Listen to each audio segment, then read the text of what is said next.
हमेशा से यही कहा जाता है कि अगर एक गवर्नमेंट एम्प्लॉय किसी भी जगह पे जॉब कर रहा है और उसके साथ ही उसका जो है वो ट्रांसफर ऑर्डर आ गया है, तो किसी भी सूरत में उसको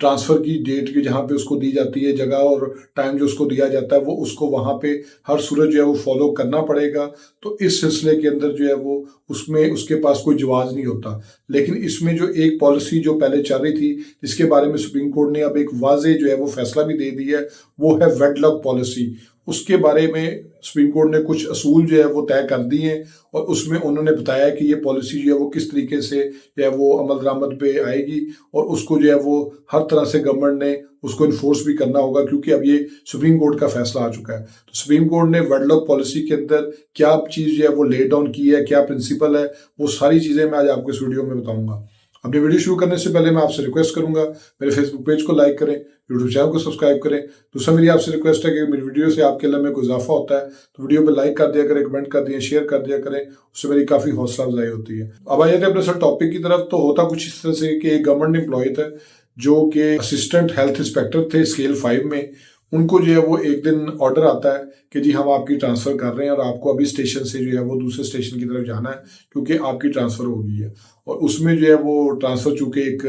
नॉर्मल प्रोसीजर है और एक रूटीन का मैटर है, तो आपको इस ट्रांसफ़र के मुताबिक जो है वो एक नए डेजिग्नेटेड एरिया में जाना पड़ेगा, जहाँ पे आपकी जो है वो पोस्टिंग की जाए। और उनका डिस्ट्रिक्ट भी इस तरह था कि उनको खानेवाल से ट्रांसफ़र करके डेरा नवाब शाह भावलपुर में जो है वो भेजा जा रहा था। अब जब ये ऑर्डर उनको रिसीव होता है तो वो उसी टाइम जो है वो अथॉरिटीज़ को इंटीमेट करते हैं कि मेरी जो वाइफ है वो बेसिकली एक गवर्नमेंट टीचर है और उनको जो है वो हार्ट के इश्यूज़ है, वो हार्ट में उनको काफ़ी ज़्यादा प्रॉब्लम है, जिसकी वजह से उनका ट्रीटमेंट भी जो है वो इसी शहर में चल रहा है। तो मैं किसी भी हवाले से जो है वो उस शहर में जाके ज्वाइनिंग नहीं दे सकता, क्योंकि वो मेरे लिए काफ़ी ज़्यादा एक इनकन्वीनियंस जो है वो कॉज करेगा। तो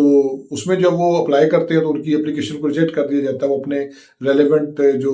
अथॉरिटेटिव जो प्लेटफॉर्म्स थे उधर जो आके वो सारी कार्रवाई पूरी करते हैं, और जब वो वहाँ से अपनी ऑप्शंस को जो एग्जॉस्ट कर लेते हैं तो फिर उनके पास कोई चॉइस नहीं रह जाती। उनका मामला इधर से ट्रांसफर होता होता अल्टीमेटली सुप्रीम कोर्ट तक चला जाता है। जब सुप्रीम कोर्ट के पास ये मामला सामने आता है तो वो सारा रिकॉर्ड पेरूज करते हैं और उसको देखने के बाद उसमें 3-4 बातें वो बड़ी इंपॉर्टेंट करते हैं। उसमें नंबर 1 पे उन्होंने कहा जी कि वेडलॉक पॉलिसी जो है वो बेसिकली गवर्नमेंट का काम नहीं है, ये उस गवर्नमेंट एम्प्लॉय का राइट है, ये उसका हक है कि वो अपने इस राइट को जो है वो एक्सरसाइज करते हुए वो उसी जगह पे जो है वो अपनी पोस्टिंग को सस्टेन कर सकता है जहाँ पे उसकी वाइफ काम कर रही है, वो भी गवर्नमेंट एम्प्लॉय है, या उसके कुछ एक्स्ट्रा ऑर्डनरी सर्कमस्टांसेस हैं जो उसको फेवर करते हैं कि अगर वो उस जगह से ट्रांसफ़र हो जाता है तो उसके लिए फैमिली के लेवल पे, उसके अपने लेवल पे बहुत ज़्यादा इनकन्वीनियंस जो है वो कॉज होगी। तो इस सूरत में किसी भी हवाले से गवर्नमेंट उसकी ट्रांसफ़र जो है वो करने का इख्तियार नहीं रखती है, क्योंकि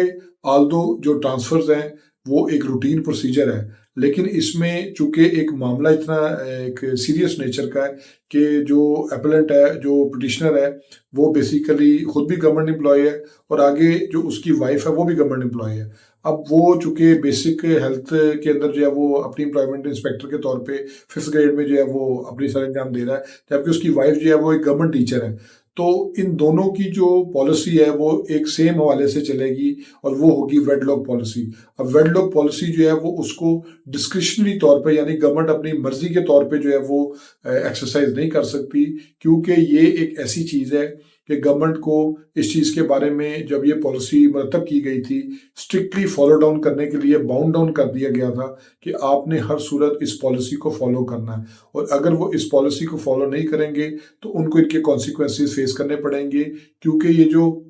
गवर्नमेंट एम्प्लॉयज़ हैं इनका जो राइट है उसको किसी भी वाले से विशिएट नहीं किया जा सकता। और फिर इसी फैसले को देखते हुए सुप्रीम कोर्ट ने एक बड़ा इंपॉर्टेंट जो प्रिंसिपल है वो ले डाउन कर दिया, और वो यही उन्होंने कहा कि जो वेडलॉक पॉलिसी है वो हुकूमत की डिस्क्रिशन नहीं है, वो उसकी चॉइस नहीं है, वो हुकूमत की मर्जी नहीं है, बल्कि उस एम्प्लॉय का वो राइट है, और गवर्नमेंट की काउंटर में उस राइट के अगेंस्ट जो है वो जिम्मेदारी है कि उन्होंने इसको जो है वो पूरा करना ही करना है हर सूरत में, और उसको किसी भी हवाले से जो है वो डिविएट नहीं कर सकते, क्योंकि जो वेडलॉक पॉलिसी है वो प्योरली इस प्रिंसिपल के साथ जो है वो बनाई गई थी कि हर सूरत इसने उन तमाम लोगों को फैसिलिटेट करना है जो कि ये वेडलॉक पॉलिसी के अंदर जो है वो डायरेक्टली कवर होते हैं, और उनका जो राइट है वो उसमें सिक्योर होना चाहिए और वो किसी भी हवाले से इन्फ्रिंज नहीं होना चाहिए। तो मैंने आज आपको ये वेडलॉक पॉलिसी के बारे में जो सुप्रीम कोर्ट का डिसीजन है, इसकी मैंने आपको तफसीलात बता दी हैं। होप्स आपको ये वीडियो पसंद आई होगी। मेरी आपसे रिक्वेस्ट है कि मेरे फेसबुक पेज को लाइक करें, यूट्यूब चैनल को सब्सक्राइब करें, ताकि लीगल टॉपिक्स रिलेटेड इसी तरह एडवाइस मैं आपसे शेयर करता हूँ। Thank you for watching.